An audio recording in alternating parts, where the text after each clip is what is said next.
Morning. मेरा नाम ख्याति अग्रवाल है। मैं कक्षा 10 की छात्रा हूँ और मेरे विद्यालय का नाम KR गर्ल्स इंटर कॉलेज है। आज मैंने ट्रिग्नोमेट्री पर प्रोजेक्ट बनाया और मेरे प्रोजेक्ट का नाम है ट्रिग्नोमेट्रिक पावर। सबसे पहले हम जब किसी भी चीज़ को इन्वेंट करते हैं तो उसका मोटिव क्या होता है कि हमें क्या क्या यूज है इसके। तो इसके ट्रिग्नोमेट्री के बहुत सारे यूज होते हैं। जैसे किसी भी रिवर पर डैम बनाने के लिए हम ट्रिग्नोमेट्री का यूज़ करते हैं, सैटेलाइट नेविगेशन के लिए हम ट्रिग्नोमेट्री का यूज़ करते हैं और किसी भी बिल्डिंग को खड़ा करने के लिए हम ट्रिग्नोमेट्री का यूज़ करते हैं। तो आइए देखते हैं। सबसे पहले मैंने पाइथागोरस प्रमेय बताई है क्योंकि ट्रिग्नोमेट्री को सीखने के लिए ये प्रमेय बहुत इंपॉर्टेंट होती है। जब हम बेस के स्क्वायर्स को और परपेंडिकुलर्स के स्क्वायर्स को जोड़ते हैं तो हमें हाइपोटेनस का स्क्वायर मिलता है।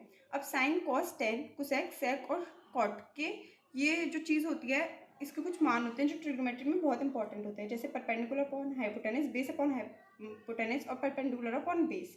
ऐसे मैंने यहाँ पे फॉर्मूलाज दिखाए हैं। जब हम ट्रिग्नोमेट्री स्टार्ट करते हैं तो ये फॉर्मूलाज हमारे बहुत काम आते हैं, जैसे कि sine theta plus cos theta is equals to 1 plus cot theta is equals to tan square theta और 1 plus cot square theta is equals to sec square theta.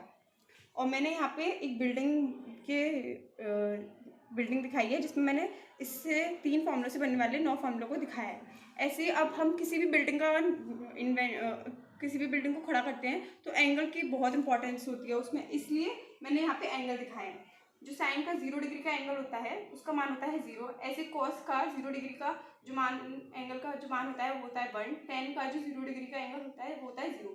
ऐसे हम सारे देख सकते हैं। अब मैंने इस चीज़ को इंटरेस्टिंग, सबसे पहले मोटिव होता है मैंने इस पार्ट को इसलिए बनाया ताकि बच्चे इसे आसानी से समझ सकें और इंटरेस्टिंग वे में समझ सकें और आसानी से समझ सकें, क्योंकि बच्चों को ट्रिग्नोमेट्री बहुत डिफिकल्ट लगती है जब 9th और 10th में बच्चे लेते हैं। तो इसलिए मैंने इसे इंटरेस्टिंग बनाने के लिए यहाँ पे एक व्हील बनाया है। ये व्हील, इसमें भी हम कॉस, जैसे कि यहाँ पे टेन थीटा है और 0 डिग्री का एंगल है तो 0 दिखा सकते हैं। अब जो मैं शुरू से बोलती आ रही हूँ, किसी भी बिल्डिंग को बनाने के लिए एंगल की बहुत ज़रूरत होती है।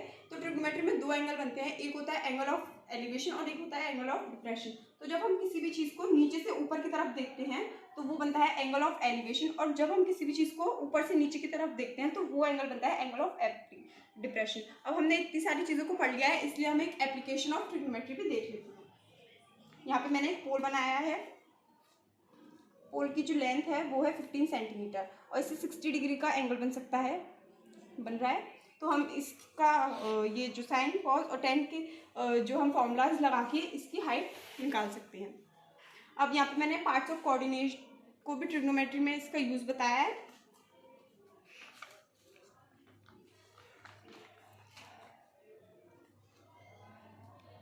जब हम किसी भी ग्राफ पे एक हॉरिजॉन्टल और एक वर्टिकल लाइन खींचते हैं तो हमें 4 कोऑर्डिनेट मिलते हैं, और पहला कोऑर्डिनेट होता है उसमें जो x की वैल्यू होती है वो होती है पॉजिटिव और जो y की वैल्यू होती है वो होती है पॉजिटिव, जैसे कि हमने इसमें दिखाया भी है। और जो सेकंड क्वाड्रेंट होता है उसमें y की वैल्यू होती है पॉजिटिव और x की वैल्यू होती है नेगेटिव। ऐसे ही जो थर्ड क्वाड्रेंट होता है उसमें x की वैल्यू होती है नेगेटिव और y की वैल्यू होती है पॉजिटिव। ऐसे ही फोर्थ क्वाड्रेंट में।